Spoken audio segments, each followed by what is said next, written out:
տեսլական զարգացման։ Առաջին տեսլականը դա Հայաստանում հայկական հանքարդյունաբերության շղթայի մեծացումն է։ Բանակի վերափոխումը պարտադիր քայլ է։ Այսօր մենք պլանավորում ենք մեր բանակը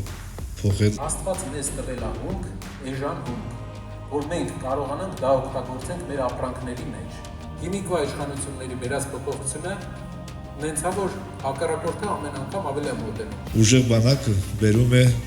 կանխում է պատերազմը։ Նա չի գնում պատերազմի, այլ կանխում է պատերազմները։ Մենք թույլ չենք տա, որ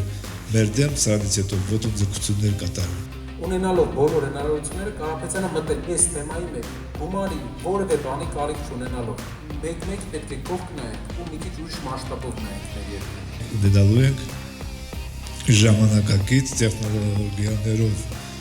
նոր համակարգերով, նոր հրետանային, հրթիռային համակարգերով, ԱԹՍ-ներով, դրոններով պատրաստ ուժեղ բանակ։ Ինքը